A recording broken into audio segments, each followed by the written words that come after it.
Wednesday 3. Yeah, we had Wednesday 1.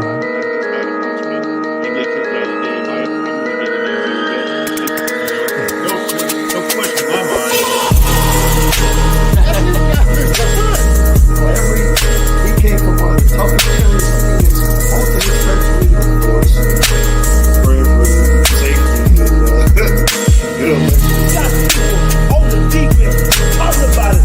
You better get your ass involved. You better get involved. I just gotta say, when it comes to former Dallas, Different.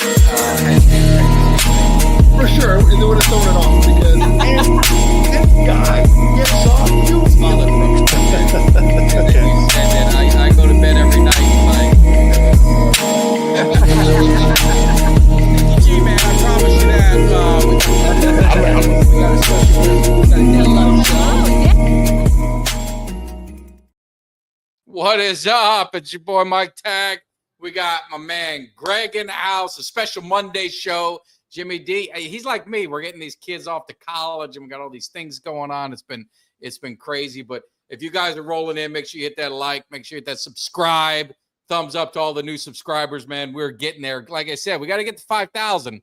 We get to 5,000. One of you guys are going to get my tickets to one of these games, and the Cowboys schedule is fire at home, man. It's a great home schedule, so you definitely don't want to miss an opportunity for that. So if you've been thinking about subscribing, just check it. Hit that subscribe. Don't cost you nothing. So, Greg, before we get rolling, one last shout out to my nephew winning a state championship. all that. Douglas High School, Stoneman Douglas. I mean, you guys probably know them for all the wrong reasons, but they have a phenomenal the tragedy, obviously, but they had a phenomenal baseball season 5 times in a row. Five-time in a row state champion. And Greg, you're living in Florida. You know how good these baseball teams are in Florida. So that says something. So definitely congratulations to him. But Greg, welcome to the Monday show, man. How you feeling? Good, man. I went Friday. I got a chance to go to the batting cage.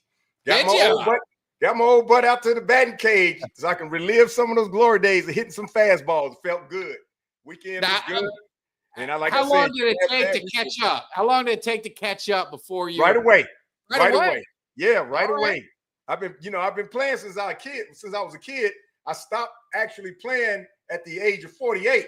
So, it just as soon as I got there, the first pitch came through there, boom, just right there. Damn. And bunting, never missed a bunt, because I always get me a few bunts in there too, so you can stay relevant on that. If you can't bunt, you can't play baseball. Yeah, no, absolutely. And I tell you, the game, you would have really enjoyed the game. And Jimmy Dee is driving back he was in Virginia this weekend. That's where he's at, my man, Ultra. Yeah, that's where so unfortunately, but he may pop in. Maybe we'll see if he gets home in time. I told him to drive safe. You don't want any issues. But I tell you, that baseball game, it was a great game. But you being a baseball guy, you would have been shaking your head. The team that we played, I'd be the first to admit they probably outplayed us. I mean, I got to be honest, they outplayed us, but they made critical mistakes, and it was base running errors. It was just bad decisions. And, when you're playing a team that's, 4-time state champs in a row, they're going to capitalize on that. So I don't know if the other team was playing a little nervous and feeling like they had to, make something happen, because it was a low scoring game. It was 2-1 for most of the game. Then it became 3-1. We ended up winning 3-2, but they just made some bad choices, bad coaching decisions on the base pass, and it ended up costing them some runs. So, but we'll take it, right? Yeah. Win is a win. A win's a win. And I'm waiting because they're supposed to come out with the national champions. They rank, they don't play, but they vote on it, and the writers and around the nation, they vote on it. And we're ranked, I think, top 3. Wow. And I think one of the top in the nation. Yeah, so they got an opportunity to be number 1 in the nation, be national champs too. So big. That would be really good. That would be really good. Yeah, they play games like that. What happens is in the championship game, what happens is sometimes when the score is so low and you get in about the middle of the innings, a coach will make a drastic decision to try to get a little aggressive. And if he tries to get a little aggressive, or if the players get aggressive, trying to make something happen to break that little stalemate, that's when things can go wrong. And one mistake adds to two mistakes add to three, and all you need the other team to do is just play the way they're playing, and before you know it, it's over. Yeah. Well, I'll give you the one, and then we're going to go on because we got a lot to talk about with Dak. It's a little league travel ball play, and it's guy on first and third. The pitcher gets in his, is in the stretch, and he's at the whole position, and then the guy at first runs to second, right? Because it's first and third. You figure, all right, do that. Well, then he stumbles to do the old I fell to try and confuse the pitcher, and then try and get the guy at home. The guy from third home, there was 2 outs. Get the guy from third home, get him home before the guy gets tagged at first and make the run count. But it didn't work well. And the guy that had the ball had a cannon or shortstop. So they ended up throwing the guy out at third because he got caught in no man's land because they didn't buy the guy going to second. It cost him because it cost him a run. I mean, you don't know what could have happened. And if he would have just, went to second after the pitch, they would have never thrown it down there, right? Right, because they would have tried to keep that guy on third. They won't take a chance with 2 outs. No. 2 outs, Yeah. So anyway, it was just it was one of them plays. Hopefully I remembered it right. But anyway, stupid play. So anyway, we're going to get rolling. This is always a hot topic in Cowboys Nation. So I was kind of leery of even bringing it up, but some things were going on in social media. So you know what? This might be a good show for it. And then Jimmy was he got stuck. We were going to do something else. I'm like, all right, well, let's do a Cowboys focused hour. And when my man Greg's here, and I want to talk about Dak. And I know he's very polarizing. And when you bring up Dak Prescott, and it's in Dak we trust. Do we? How do you feel about Dak coming into this season?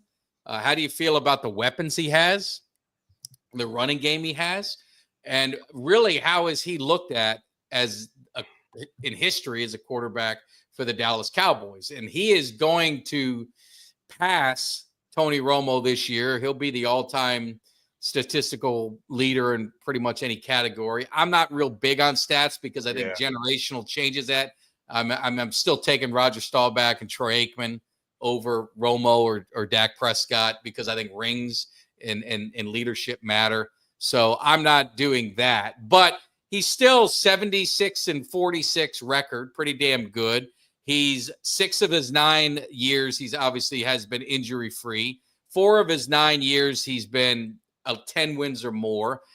He's only had one what I'd call losing season, which you'd say last year because he played 8 games or 3-5.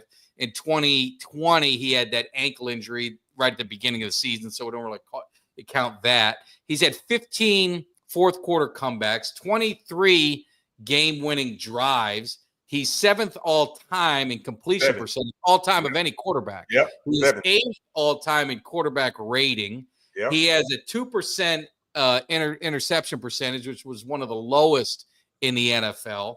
And then you got to get to the flip side. The flip side, which you can, this is where you can hit him on. Playoff record is 2-5. His completion percentage is 64.5, which is still pretty good, 64% in the playoffs. But that's down from regular season. But you're playing better competition, so that probably goes without saying. His touchdown to interception percentage is 2.5% interception percentage, which is higher than regular season. 14 touchdowns to 7 picks. I said all that, so I would give you guys and you in the chat, we definitely want your opinion on this. But Greg, when you hear Dak Prescott, he's 31, going to be 32 at the start of the season, going into his 10th year. I mean, where do you see him as a quarterback today, and what does he need to do to elevate himself over to be one of the top quarterbacks in NFL history or in Cowboys history? Dak's got to get back to the mindset of the way he played the first 2 seasons. That mindset where nothing feared him. And he came in thinking, this is all new. I can't do wrong because I'm not the starter. I'm taking up for the starter. So whatever I do, nobody can really blame it on me. And he played free. He played free. And when he played free and he played relaxed, and mind you, he had a weapon-filled team with some younger players like Elliott and those guys who came in and played the same way. They just they went downfield like it was nothing because nobody feared anything. Yeah. Dak's been in long enough to have a little bit of complacency take over and has seen the game long enough to get a little fear and anxiety in his heart, and knowing that he hasn't gone past the first round, but twice. Now the pressure's on him. He's over 30, so he knows what that means in the world of people thinking about quarterbacks. He knows the pressure that the star gets, let alone him being the head star on the field. So all of that is playing on his mind when he's in there. And if I was him, I would go in there like this. And I know it's hard. I know some people are going to disagree, but I would go in and say, look, I got paid. And now I don't have the anxiety or the fear or the ambiguity about are they going to pay me or trade me. Now that I'm paid, let me go in there and play relaxed and play to win. And all of that is behind me. I can go out there now and just play. Yeah. And if he does that and gets really relaxed when he's playing, he'll be far better than he's been in the last couple of years with all that pressure on him. All this noise is going to come. He can't do anything about it. He's got the weapons this season on offense. He's got the weapons. And I think he has the offense to give him another second or two to deliver that ball and do what he has to. And the running game this year that he didn't have last year, even though last year, without a running game, we were still decent, minus 2 games that we should have won. Yeah. So this year, let's say Dak's ready, offensive line is there, we got more weapons on offense. There's no way in the world we should play like we played last year, desperate, hard, everybody playing their knuckles off. Dak should be the most relaxed player on the field this year, the most confident person on the field this year, because he has nothing else to worry about but playing ball. Nothing to worry about but playing ball. And, you bring up an interesting point, and I just kind of was going to throw this out there. I think one of the important things with Dak Prescott is Dak Prescott is at his best with a running game. They play better. He is not a guy that you want throwing the ball 50 times. There's not many quarterbacks that you want out there. I mean, Mahomes, Burrow, that's probably the list stops there with a quarterback that you'd be comfortable with throwing the ball that much.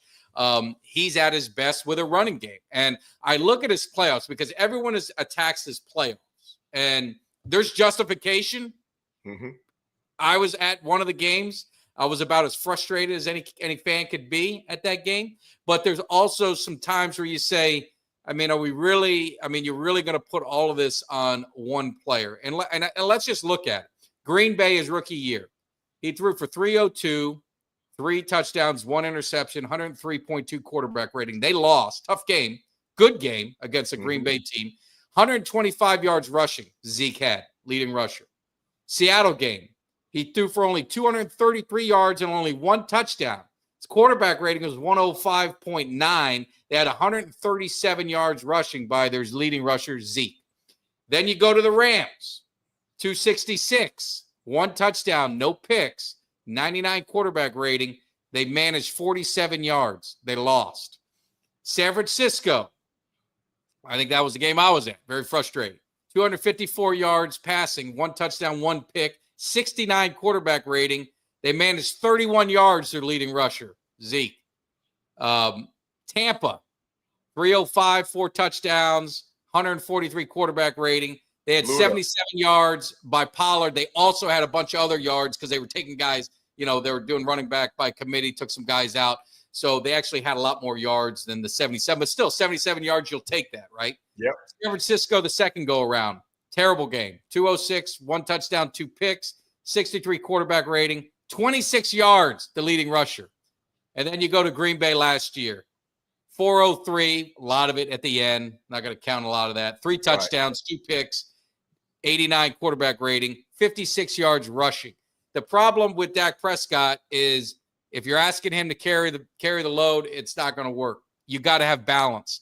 And I think that's where if I want to trust Dak Prescott, it's balance. You got to have balance in this running game. They've got to be committed to the running game, and the running game is going to be critical because if they run the ball like they did the beginning of last year, year before. They didn't. It's going to be another one of those years where they'll beat the bad teams. But in order to beat these top teams, you have got to be able to run the ball. They set it up with the draft picks, like you said. The offensive line is ready. They're built to run the ball. You've got running backs. You've got Javonte Williams, who's a power guy. You've got Maffa's a power guy. You bring in our boy Blue, who's taken to the house at a moment's notice. They've got the horses in the backfield to make for a good, solid running game. And if they don't have that, I don't know how much success Dak's going to have this year, especially the schedule they have. Well, the only two games, and I say only because these games to me blaringly were on Dak. The two games in the playoffs that Dak lost, that Dallas lost, that I really think that Dak had the majority of the responsibility for were both 49ers games. And both 49ers games, if you think about it, were close. They were both close to the end of the game. And the defense played their asses off. Dak just didn't do anything in both games. And it was ridiculous because as powerful and confident as the 49ers were in both games and dominant the way they were with everybody else in the season and the playoffs, they played us, and it was hard for them to score. Our defense played hard, but Dak couldn't do a damn thing on the field. Nothing. Yeah. I mean, I will tell you, I was at the first one. They were scared. I mean, they were scared. You could see it. The Niners walked out with a lot of cockiness. They had the music blaring, the beatbox and all of that. And you could just sense the air in that stadium. There was nerves. You could just see the look on the players' faces.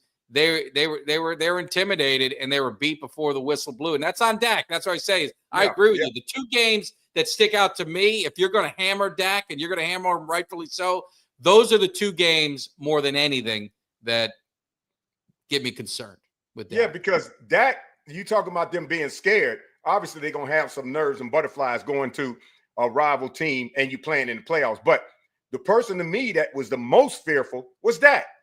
Dak was the most fearful of all of them because once the game started, the defense adjusted.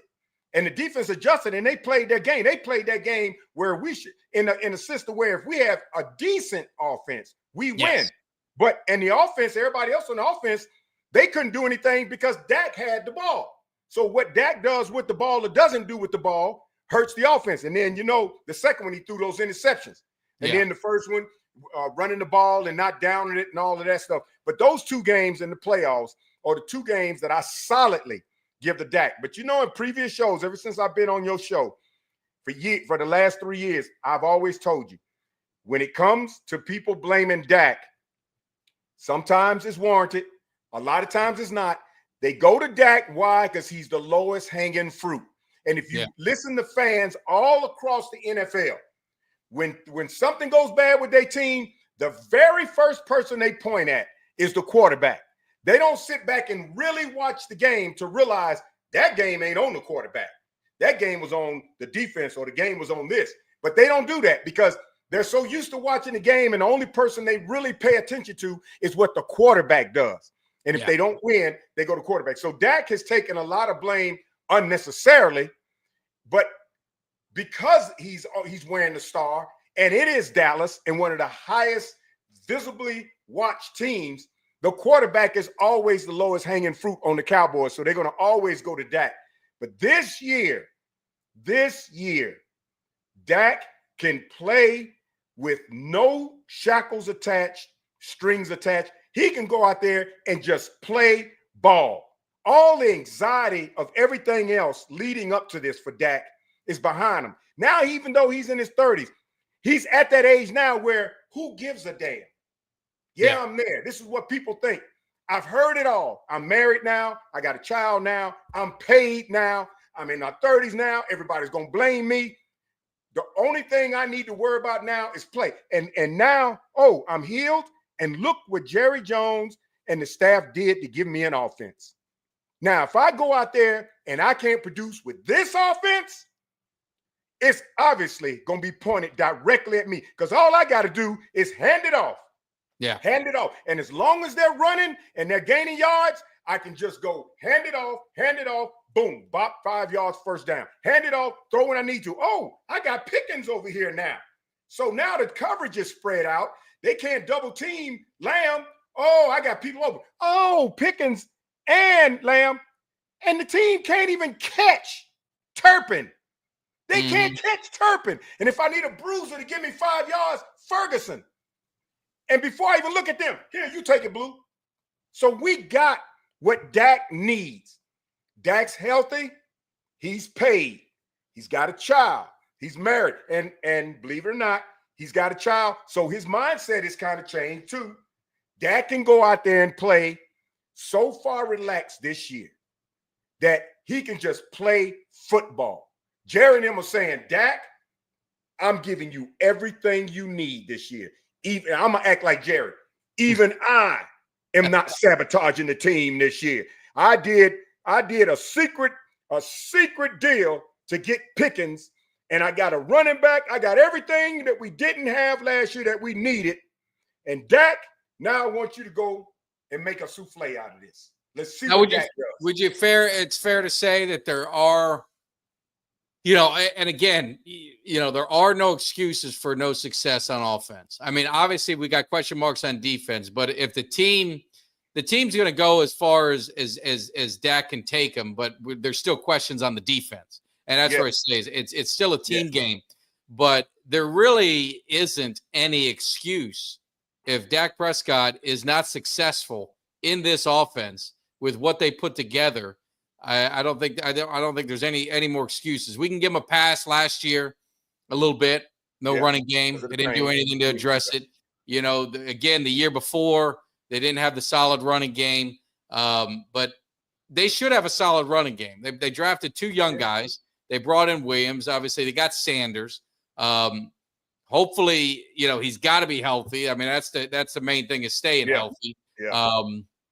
If not, I mean, they're going to go as far as Dak can take them. But there's not a lot of excuses, and if they come up short, and it's his performance that is the cause, do you think this team could look in another direction? No, not with that money that Dak got paid. What Jerry would do, just grab Band-Aids and put Band-Aids all around Dak and this and that and try to make it work. Because once Jerry paid that kind of money, unlike other owners who would be, hey, we paid this money, but here, if you want to take them, and we'll pay this salary up to this point while you got him. No, not with Jerry. Jerry's going to use him until the last dime is squeezed out of him. But here's the thing. What would be a shame? This would be a critical shame if now that we have the offense loaded the way we want. When I say loaded, I really mean offensive line, some meat on the offensive line, and backup. Yeah. And we got that other wide receiver, and we got Turpin and running backs. What would be a shame if this season we got the offense we need to get back and scoring points, and now the limiting factor is on defense,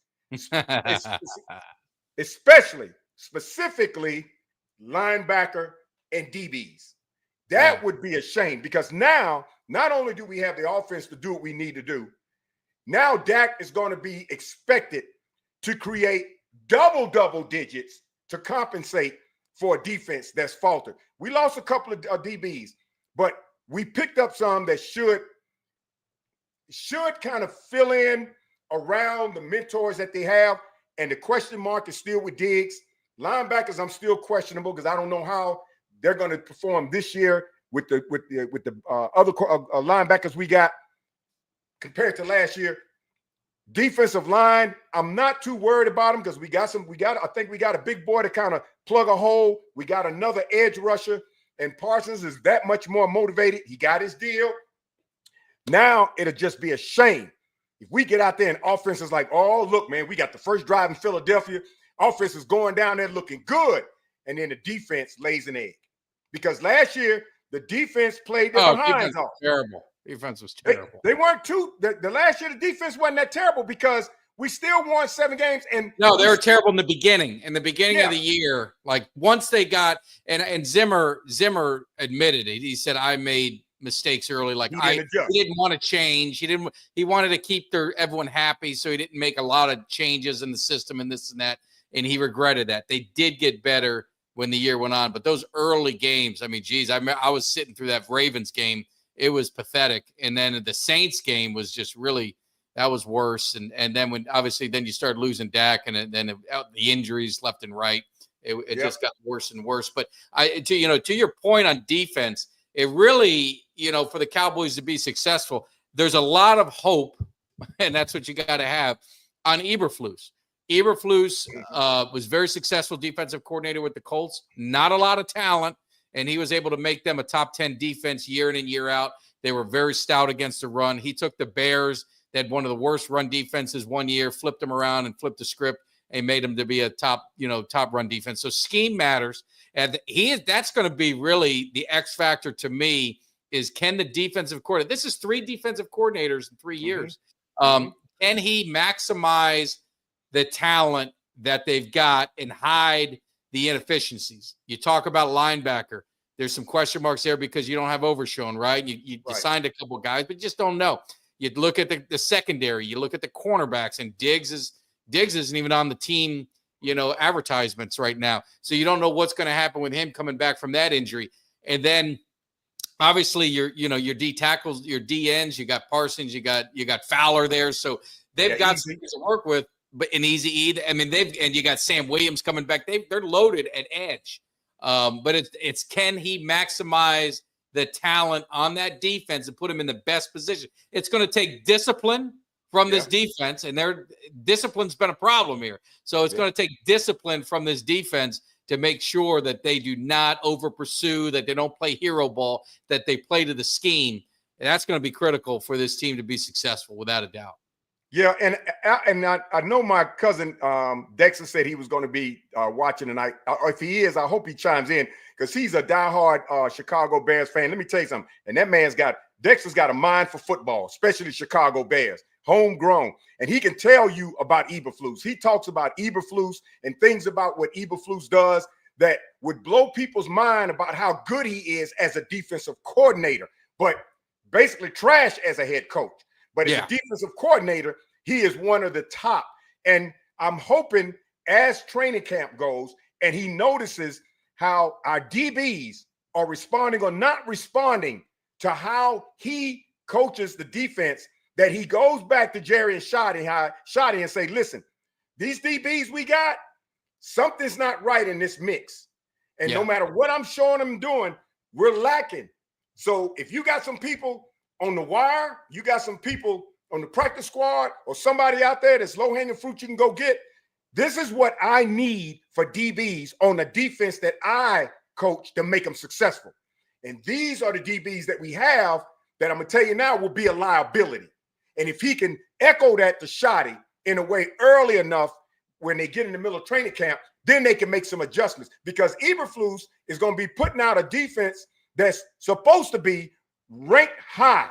And the culture will most definitely change on defense with Eberflus and Shoddy himself changing the culture. I don't think that the culture is going to be loosely, the players are going to be loose and just so relaxed that it's just going to a camp, where they get picnic and having fun. Because remember the rumors about the hotel going to the games, and then they get in the hotel and supposed to be on curfew and they all gone and all that. I don't think that's going to happen this year.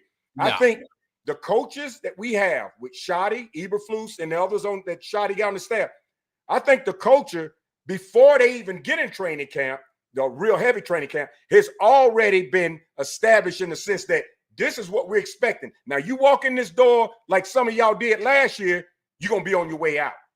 And I think the culture will most definitely change. And if Pickens coming in with the attitude he has, Dak coming back fresh, other players on the team who had to carry the weight when everybody was gone and hurt last year, now they feel a little relieved because they're going to have their full force with them and they can play hard, and they want that culture with each other too. So I'm not concerned about whether the culture is going to change. I know it's going to change. It's a matter of whether that defensive DBs, if the DBs are going to be aggressive enough, talented enough to be able to hold their own. Because Philly's got two of the best wide receivers and one of the best tight ends out there that's going to exploit it. And then we go down the line for the first 4 games. So if those DBs, it's a tough schedule. If those DBs are playing really good football, there's nothing that's going to stop us because the DBs are going to be tested early. Yeah. And that's why I see Gilmore. I mean, he's one to keep an eye on, bringing in a veteran just to kind of bring some stability, a sense of calm, because you got a lot of young guys on DB, but in a defensive back. But I tell you what, the thing that I like, let me get rid of somebody real quick. Yeah, I saw that too. The thing that I like is with every great part of a DB, their best friend is a pass rush. And you got Parsons, you've got Fowler, you know, like we talked about, you got Sam Williams, you got Easy. Some people forget about Nealon. I mean, they are loaded. They are loaded at edge rushers, so they should be able to create some pass rush. I mean, let's like kiddos. The key is going to be that interior line. You got Mozzie, who's been, a little disappointing to say, to put it kindly, and you got a couple young guys that they got a kid from Auburn, Rogers, I believe, that they drafted last year, and then you got a couple other guys that they drafted this year. I want to say he's a Samoan, but someone corrected me. But I usually say those guys never go wrong. But I think he's going to be a big body in there to help him out. But that's going to be the critical thing. Can they stop the run? And a lot of that is going to be disciplined scheme football. And that's where this team has kind of had their shortcomings, is discipline. I mean, how many penalties, pre-snap penalties, how many over pursuing, how many out of not where they're supposed to be. I mean, so many different things. It was so frustrating as a Cowboys fan the last year watching it. That's going to be the critical thing, is discipline. And we thought Zimmer was going to bring in the discipline. He really didn't. Later in the year, they got better. Later in the year, I will say the defense definitely got better, but they've got to get it going. So looking at, the season overall and looking at Dak and, the weapons he has at receiver now. I mean, you could go back to, the CeeDee Cooper, year when they traded for him. I mean, he's got some solid receivers. Let's talk. I mean, CeeDee's arguably one of the best in the NFL, if not top three. Pickens is one. He was a wide receiver one on Pittsburgh. He's definitely in the upper echelons of receivers. He'd probably be near the top if you put him in a wide receiver 2 category. Jalen Tolbert, the forgotten one. I mean, he had 7 touchdowns and 600 plus yards last year with nothing. He could be a very solid 3 for you. You talked about, you obviously talked about Turpentine. You bring him in for certain plays. You got the kid from Oregon that they're high on, but he's undrafted. So, I mean, take it for what it's worth. Flournoy, he's kind of another forgotten guy. Bingo is the guy they traded for. I mean, if he ends up being what you hope he could be, I mean, they have now turned probably the biggest weakness on their offense into their biggest strength, just with one trade. As crazy as that sounds, one player, the domino effect that it has on the rest. How impactful do you think Pickens can be for Dak Prescott and the rest of the receiving core? Oh man, Pickens is the seasoning that we've been missing on this steak, because now we got bookends and deeper bookends. Mingo, Turpin, Tolbert. Tolbert's reliable to me. If he runs his routes, he's reliable. But see, Tolbert got a lot of attention last year and he caught the balls. Here's the problem. Tolbert, it's not a Pickens, but Tolbert had to be that number 2 last year because the way Dak was playing, and we all know, even before he got hurt, Dak was playing kind of shoddy, and then we didn't have a running game, and then you kind of give Dak, okay, Dak, he was playing shoddy, but I'll give you the benefit of the doubt. You didn't have a running game to set the defense up, so you had to throw. So they double-teamed CeeDee Lamb. They didn't have to double-team Tolbert because by the time it was up to you to get the ball out, a lot of times you were getting crushed. But the offense is loaded. The only thing is, I'm just hoping that when Dak does what he has to do and get that option where he gets the ball out, he gets it out quick. And now the defenses on other teams, they're all looking at each other like, we got to play them honest now. Look what they got. They got Pickens over here. They got Lamb over here. They got that road runner right there, Turpin. when we got these two, we think we got these two kind of locked. We bring the safety down low so he can pick up Pickens and double team. And then we got a linebacker trying to help over here. Oh, Turpin's up the middle, gone. And then you got Mingo, Flournoy. Then you got Ferguson, Tolbert. There's no way that the offense can produce. Now, if Shoddy has packages to use all these guys, good packages on certain coverages to use these guys, they'll never know what's hitting them on defense. They'll never know what's hitting them. So the offense should be exactly what Dak wants. It should be exactly what he wants. He should be so relaxed back there and comfortable. It's like going back to his wife, hon, look what they gave me this year. There's no way in hell. All I have to do is hand it off, flick it out here, throw it down when I need to. And when I throw it down this time, CeeDee's not going to be double covered. I got Pickens, who Pickens can catch the ball like Gallup, like an acrobat. So I got everything I need. So I just need to look in the mirror and say, relax, go out there and play. You finally have all the weapons you need. Oh, and I got some meat to block for me. Now, once that happens, he's sitting right next to Parsons in the locker room. And if the defense starts to falter, he can say, Mike, there's a problem on that defense. This offense is looking good. There's right behind you, those linebackers and those DBs. I know the Eberflus has got this under control, but you the man over there. Go over there and get in some ass. Go in there and tell these folks, look, this is what we hurting, guys. Come on now. Me, Easy, Fowler, all us up front. We busting it. But you guys are the limiting factor back there because teams have realized offense is on fleek. Defensive line is on fleek. Corners are playing their game, keeping the short game. But safeties and DBs, when you go back, there's an issue. They know Diggs isn't back there. They got Bland, so don't think they're going to try to throw the Bland all the time. They know we got some people that left back there and we got some people to cover. That's who they are going to pinpoint. So if that defensive line gets the rush on these quarterbacks, the teams won't have time to get the ball downfield to Brown and Devontae. They'll have to dump it off. And if they dump it off, I'm comfortable with our linebackers and DBs coming up, stopping that short game, because it's going to rely on that defensive line to put pressure on these quarterbacks so they don't have the time to go to those premium wide receivers, because the NFC East got bookends on every team at wide receiver now. Don't give them an opportunity to get that ball downfield. No, absolutely. It's going to be and looking at the other levels. So we talk about the running backs, and then we'll talk about the offensive line and supporting cast, and just really focus on the offense. Defense is another day. So now, running game has been, and I'm a running back guy. I mean, Tony Dorsett, Emmitt Smith, Zeke. I love me some running backs. Hadn't been that great last couple of years, and I think Dallas is always best when they're a running team. People talk about, Dak's getting paid all this money. He should be throwing it. Just because he's getting paid the money, you don't force your strategy because what guys get paid. I mean, right. Troy Aikman was one of the highest paid quarterbacks when he played, but they do hand the ball off to Emmitt Smith and let that man go to work too. And then you hit Michael Irvin, you hit Novacek, you hit Harper when you need to.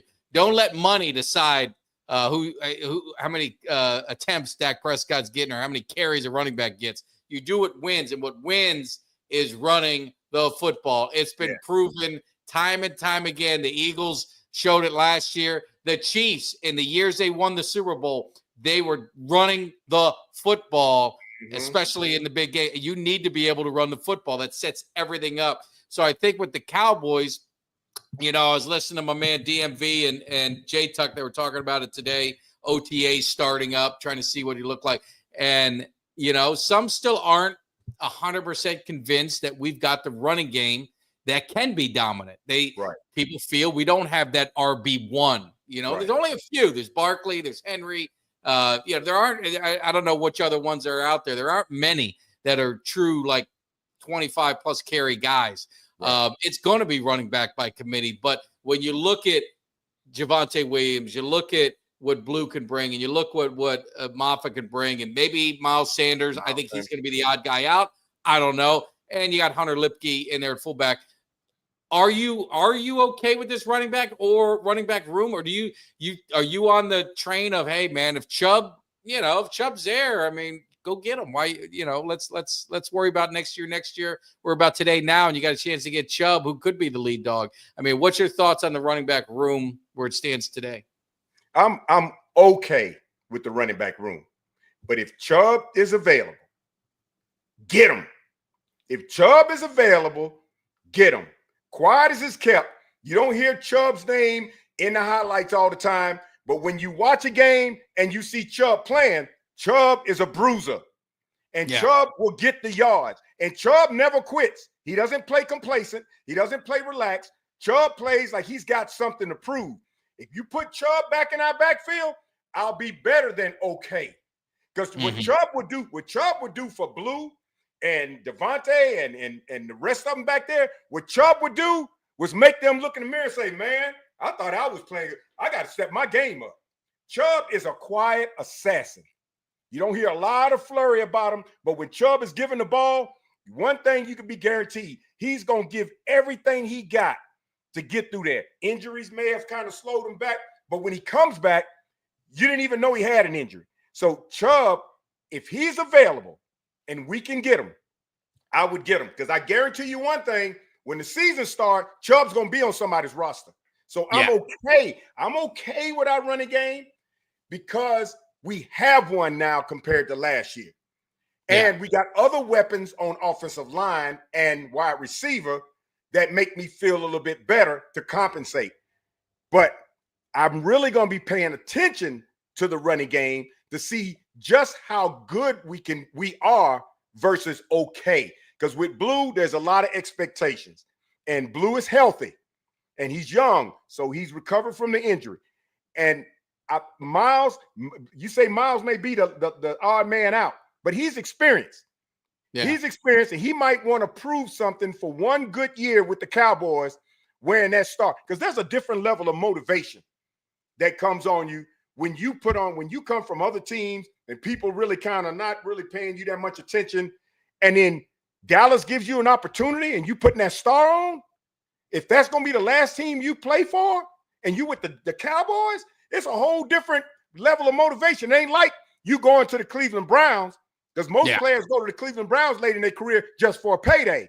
And they like, well, Cleveland Browns are always your last stop. But you putting that star on, you don't want to leave Cowboys with that star and that look like you really gave it all. So Miles Sanders may be better than what we expect with the years he's been in.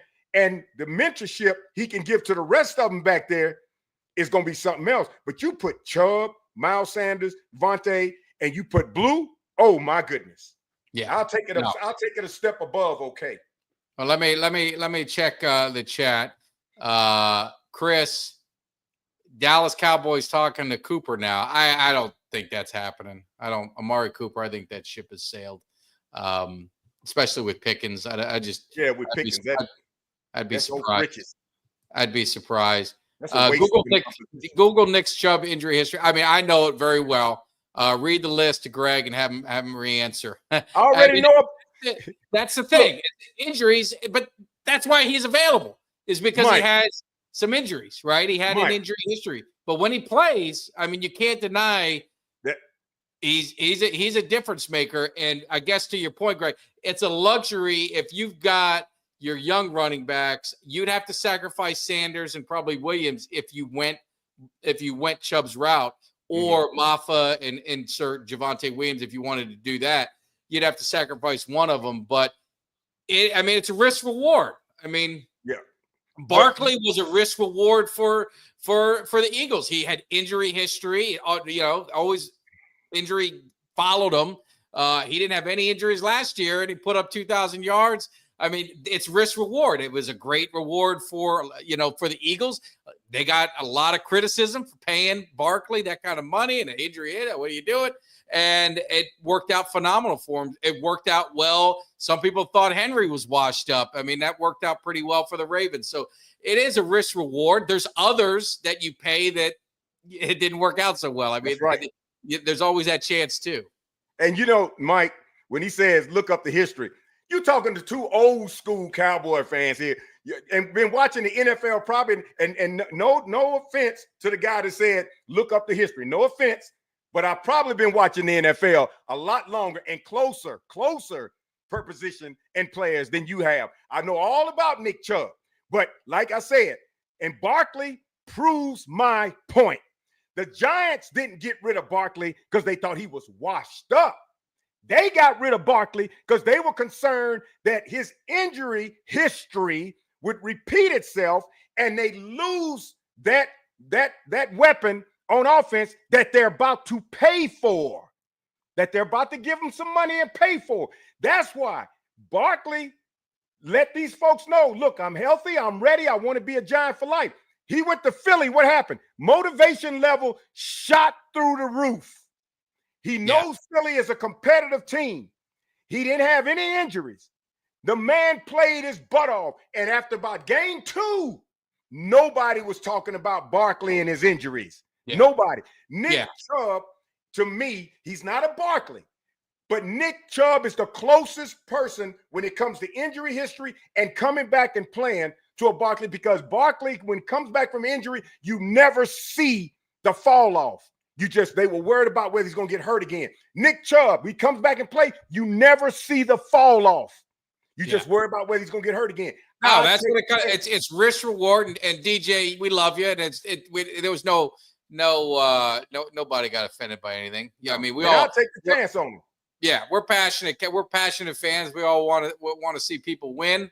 Want to see the Cowboys win more than anything. Yes, but it is a risk. And when you're signing, I mean, let's just be honest. You're signing guys in the summer. They'd be on a team if they didn't come with some risk and they didn't come with some concern. Right. And that's what Chubb, unfortunately, for a running back, injuries are going to destroy your value. And he's going to be on a prove-it deal. 1 year more than likely. He's going to sign with somebody. And maybe it works out. I hope it works out well for them. I've said it a million times. I don't ever want to see anybody, even on my, hated rival, the Washington Commanders or the Steelers or the Packers, a team, Cowboys' biggest rivals. I would not want injury on any of them. I mean, I want to play the best and be the best. You got to beat the best. And I don't ever want to see people get hurt.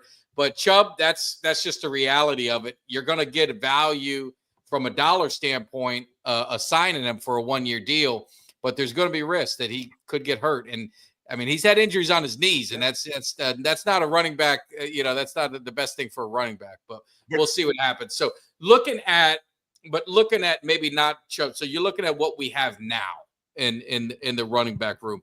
You've got Javonte Williams, who's coming out of college, like I've said a million times, I watched him a lot because he played in the ACC. I saw him absolutely annihilate my Hurricanes 1 year. So I wanted the Cowboys to draft him years ago, when he came out. He goes to Denver. He has a really good rookie year. Injury, again, he's a guy that, the injury bug is just – and it's not season-ending things. It's soft tissue. It's something. It's nagging. It's whatever else. It's just, but when he plays, I mean, my brother's a big Broncos fan, and he told me, he goes, Mike, when he plays, he's good. I mean, he's going to be solid for you. If he's healthy, he's going to be solid for you. So you got him, and you've got Blue, who's kind of your home run guy. Are you okay with running back by committee? I mean, that's kind of what I was get into with Chubb. There's been a lot of talk of that, but that was one of DMV's concerns, and I respect the hell out of him. He played the position. He knows. He's got a great channel. He does all his research, but that is something, that does have concerns with some Cowboy fans is that running back by committee doesn't give you that true bell cow. No, I don't want running back committee because I want consistency. Because running back by committee, you're not giving the individual players enough time to show you that they got the juice to do what they got to do.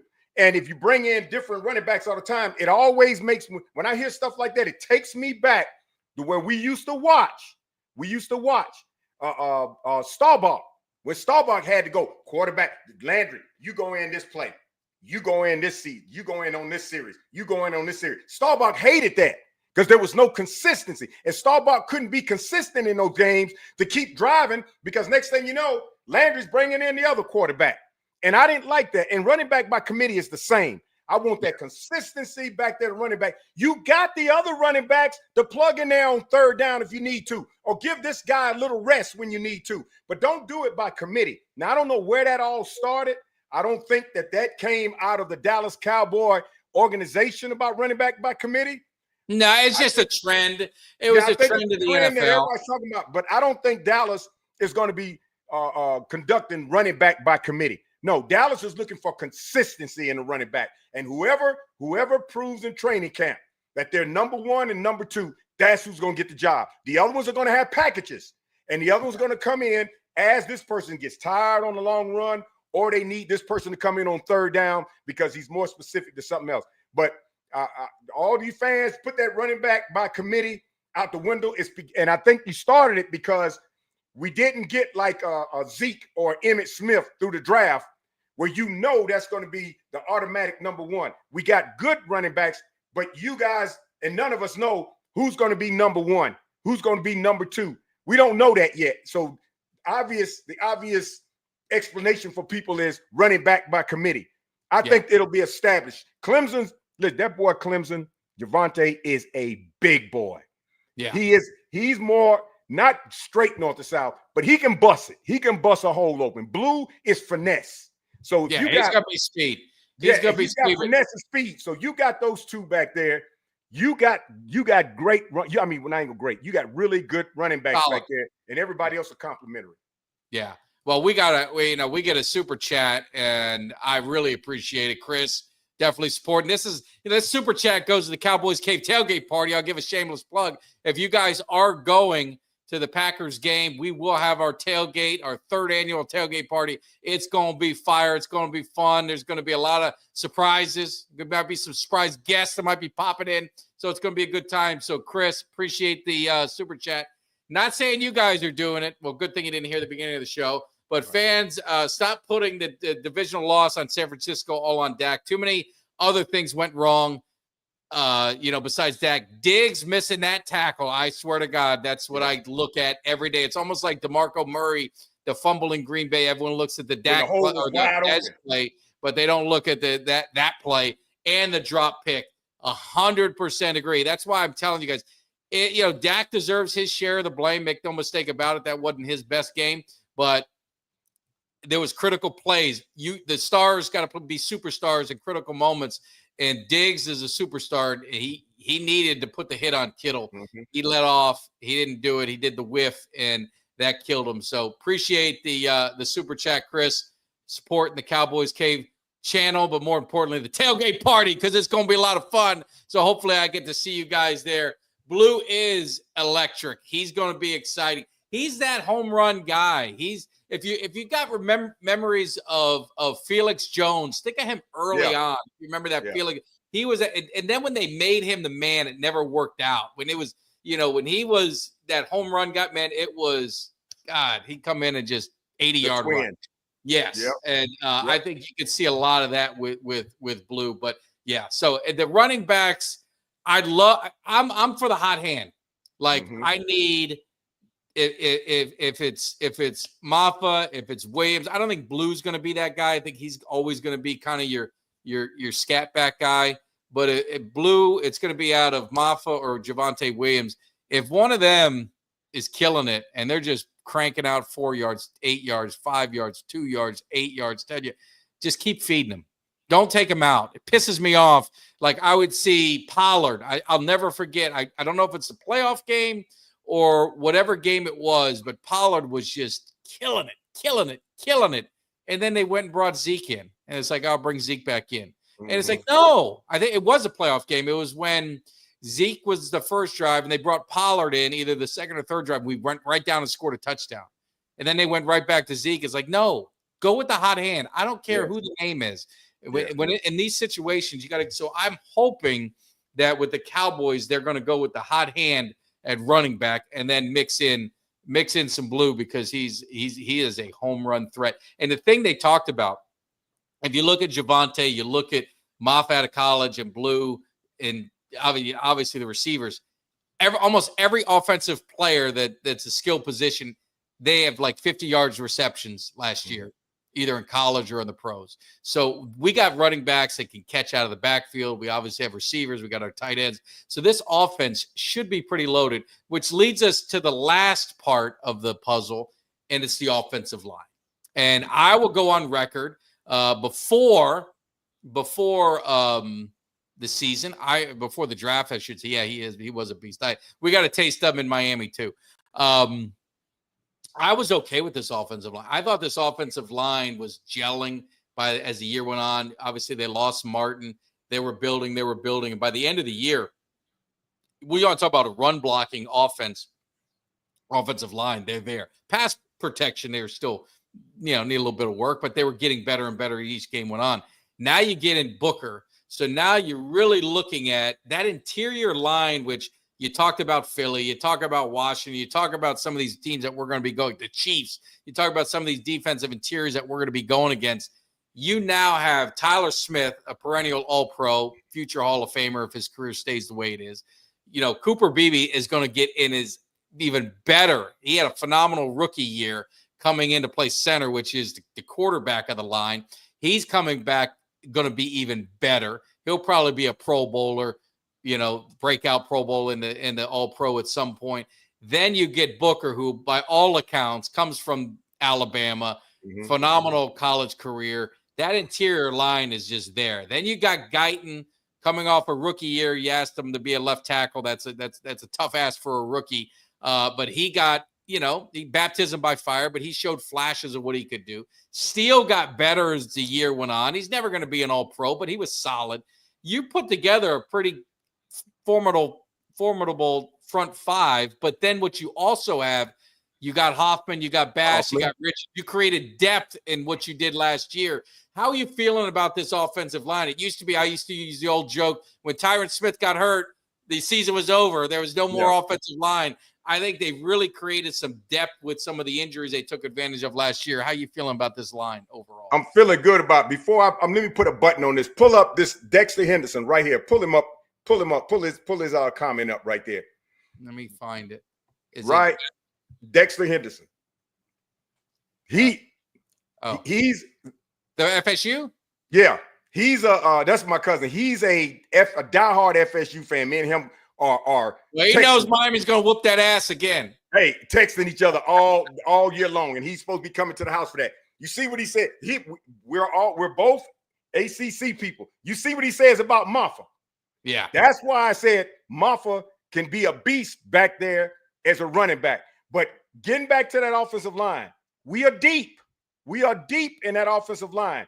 I'm glad Steele is still there, because Steele is going to bridge the gap with these guys as mentorship. And believe me, Steele's going to feel like he got reinforcements. So Steele's going to play I think he's going to have one of the best seasons he's had in quite a while, because of all of the reinforcements he's going to have and the way he can mentor these guys. And I have no doubt that these guys are going to be able to open some holes for Maffa and for Blue. I have no doubt. And to protect Dak. And now this is Guyton. I think Guyton is going to be much more disciplined when it comes to penalties. I think he's going to be much more disciplined, and he's going to have some pressure from these new guys on the line, the Tylers. He's going to triple threat Tylers. He's going to see these guys coming in with that energy he had the first year, but now he knows what kind of mistakes he can clean up versus what he had last year, and he can also help teach these guys tell them the same mistakes he made. So the offensive line, and then Hoffman and BB, come on now, that's continuity. That's continuity right there. So Dak's going to have the time he needs to do to get back there. And Maffa in the backfield or Blue, if they need to take on that extra block, I believe they'll be able to do it to give Dak that extra time to throw that ball. So the offensive line, I have full confidence in. What I'm worried about, pray tell it doesn't happen, is during training camp, I want everybody to get through training camp healthy. Because last year, training camp decimated us. Yeah. And if everybody get through, that's during all the training camp, even though I'm going to be keeping up with who's the talk today and who's doing what, my biggest concern every day is going to be checking any injuries, anybody getting hurt. Because training camp is where it's going to happen. And if these folks, we get out of training camp clean, we're going to be a far, far better team. But we don't need these because they're talking about Chubb and his history of injuries. Well, all it takes is for one of our starters to get hurt in training camp, like Sam Williams last year, and then look what it did to our defensive line. So you talk about Nick Chubb all you want. If our guys can't get through training camp, our starters, because people get hurt, then the Nick Chubb situation is going to be irrelevant because now we're losing starters, whether it's on offense or defense, because of injuries that are going to take us deep into the season. And Overshown has really been putting work out to try to get himself healed and get back in the game because he really wants to get back in the game. And he's looking at least as a minimum week 8. So halfway during the season, he comes back. That'll be a bonus on the defense. I have a feeling he's going to be after our bye. I think once our bye, week 10. You know how when players get kind of close to the bye, they're like, all right, let's just wait another week. Then you get another full week back or something like that. If it'll be interesting, to see what happens. But yeah, I don't know. I feel good about it. Maybe I'm in the minority of the group, but I feel good about the way this line is and what we've got to work with, and the youth mixed in with some veterans. And like you said, Steele, Steele's kind of he's probably him, and the tackles are your weak links, right? And that's just being fair. Guyton, you got to see him take a step up. Steele has been around, and there's been thoughts of could you get crazy and could you just, if you wanted the best 5, could you throw Guyton at right tackle where he's that's where he was in college? Could you put Tyler Smith? All these Tylers are going to confuse me. Tyler Smith at left tackle. Could you bring in Hoffman, BB, and Booker to be your interior guys? I mean, they could really maneuver things around if they want because they've got some versatility and these guys move around. So it's going to be interesting to see what they decide. I think it'll be the original what I said, Guyton, and because I just don't think you draft Guyton where you did and you move him to right unless that's the plan. And Tyler Smith's up for a contract. I don't know if they want him to be a left tackle. I don't know if they want to pay that left tackle money. So, but it'll be interesting. But I think overall, I mean, we got to say we were very critical. Kelly's been critical of our Dallas Cowboys offensively until the Pickens trade. But would you say this is probably the best on paper? I mean, it has to, it has to be done on the field, but the best looking offense that we've had in, 3 years, as far as from a talent standpoint? I wouldn't go back as far as 3. I'd say, because I felt real good about the offense and the offensive line the year, not this past season, but the season before when we got in the playoffs, and then the defense just went to sleep on Green Bay. So that offensive line, I didn't really have a problem with because they did what they needed. The whole offense, not the line, the whole offense. Well, the whole offense did what they needed to do to get in the playoffs. Yeah. And Green Bay should have been, even though Green Bay's a good team, Green Bay should have been a check mark. Period. They should have been a check mark. I already had my flights booked. I was all ready to go. They should have been a check mark. And I think they took them for granted. And the defense just, I don't know what the hell they did.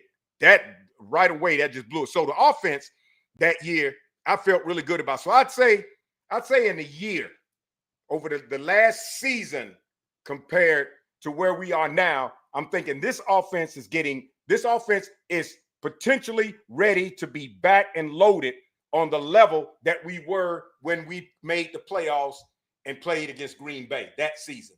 So the offense is back. Now, we did have a couple more veterans on the offensive line, but we've reloaded. And we've reloaded with reserves, with some backup, mixed with veterans to take us back to that season on offense. And that season was a good season. So, and we've added Pickens.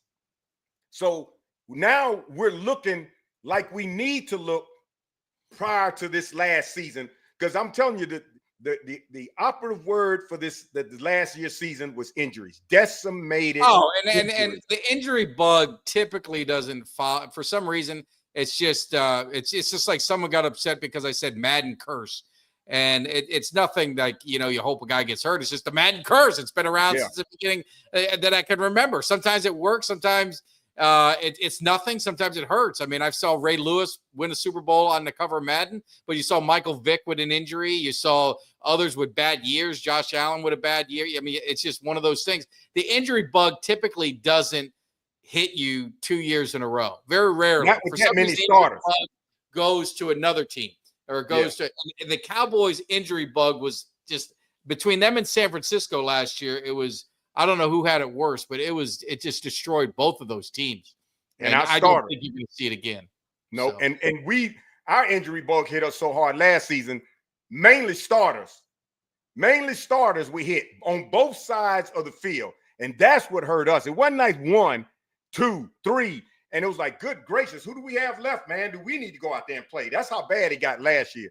But this year, they get through training camp without injuries.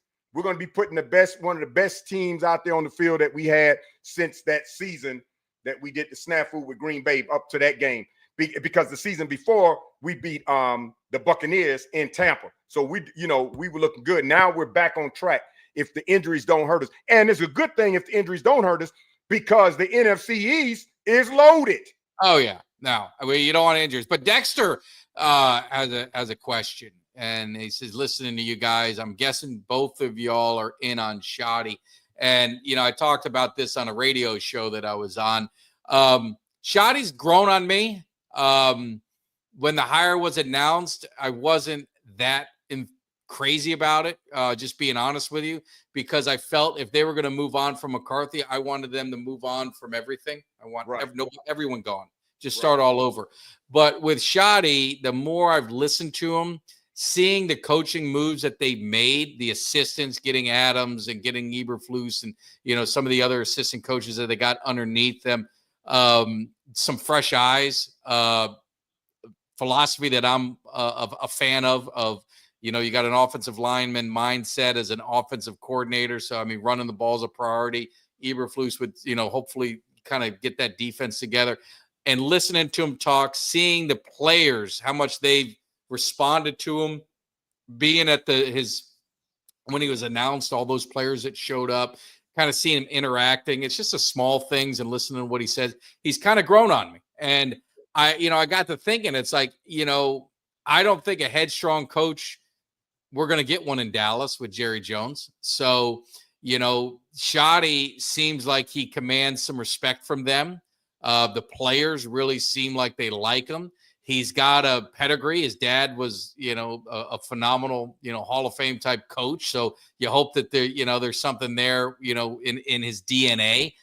So I've kind of grown on me and I've become a Shoddy fan. So I am all in on Shoddy. I don't know about you, Greg, if there's anything I missed. Are you all in or is the jury still out on you?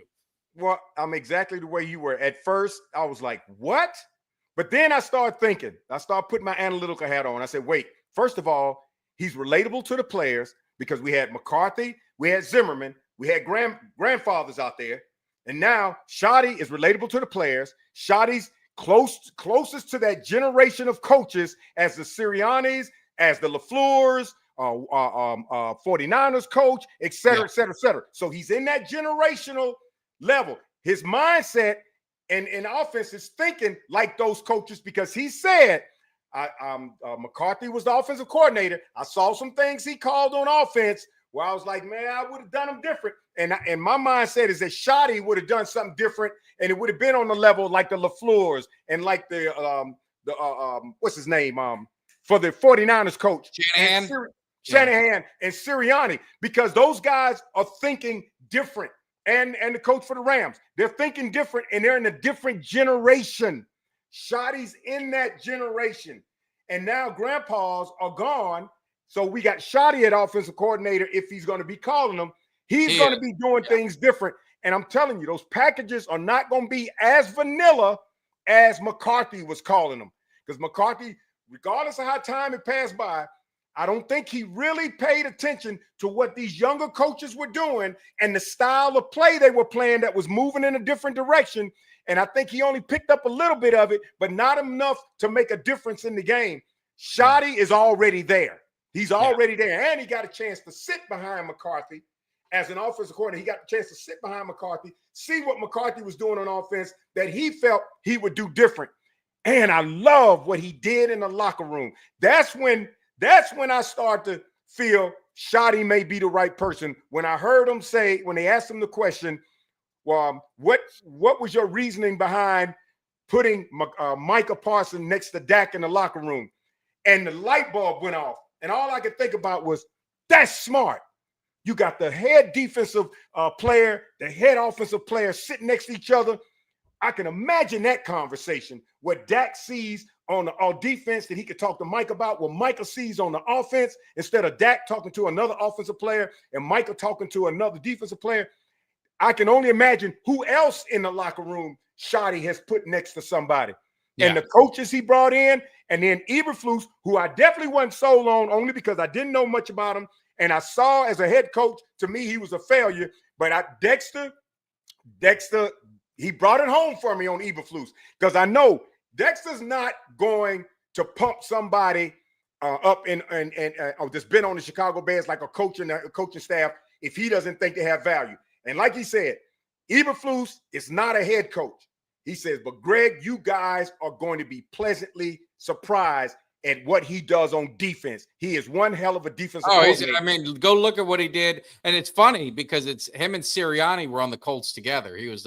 Sirianni was the OC and Eberflus was the DC. So they're familiar with each other. So that'll make a very interesting matchup of chess for them. They know each other. Now, granted, he's running a different offense. He's not really running that kind of offense that he had in the Colts because Hurts is not he's more of a running quarterback. He's not a drop back passer or anything like that. Yeah. But it's going to be, it will be interesting to see how they play chess. But Eberflus did a phenomenal job. My buddy's a Colts fan, and he loved him as a DC.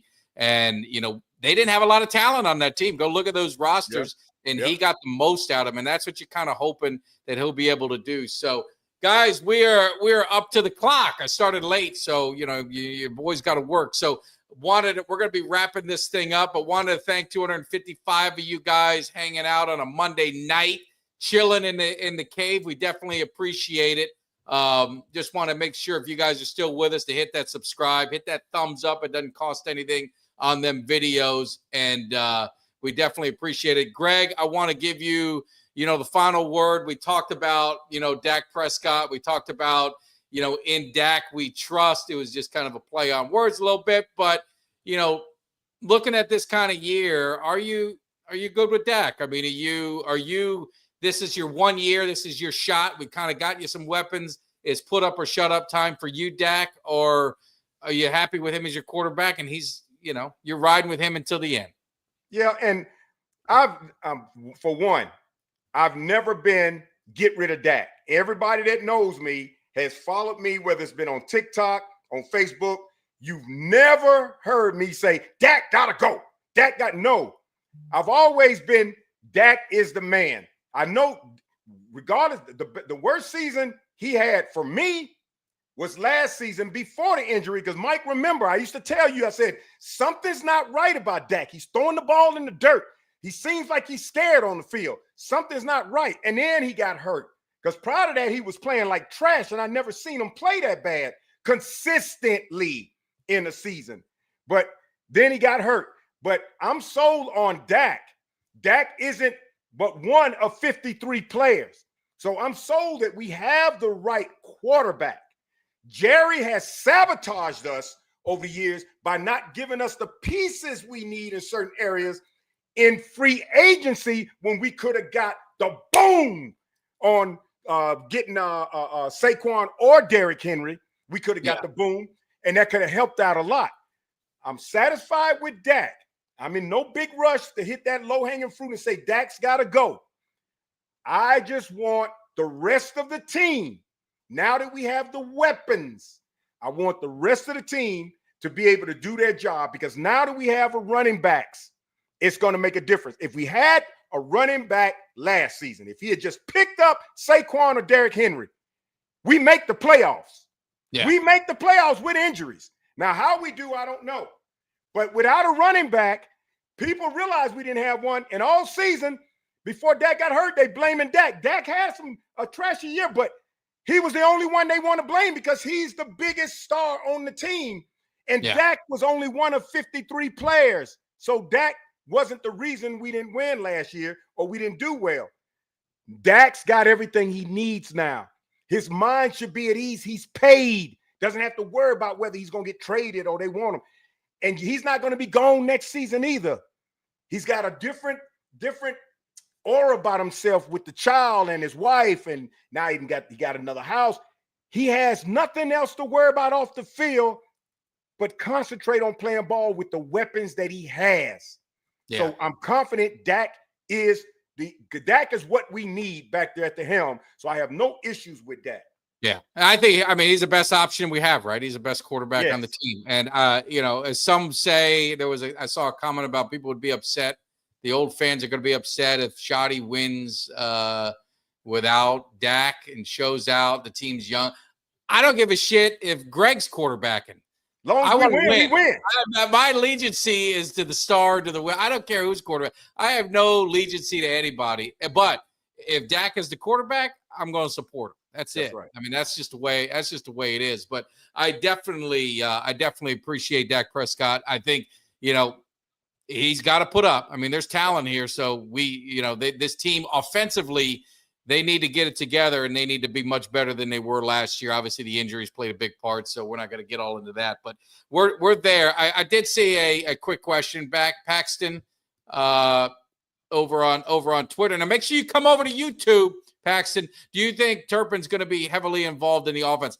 I think he's going to be more involved than he was last year. I don't think he's going to be, 60 plays, 50 plays out there, but I think he'll be out there for 20 plays and he'll get, couple big explosive plays. He'll be decoys on others, but you have that much speed and that much talent. And you talked about Shoddy. Shoddy loves speed. He talked about speed a lot. Get speed. You get Pickens. You got Blue. You got Turpin. I love Turpin in the backfield. I loved when they had him out of the backfield and they'd give him a toss or they'd give him a quick, jet sweep or something like that.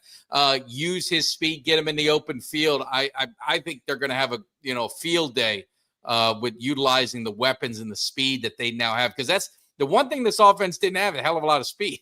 And so they've changed that. So I definitely think it'll be good. So.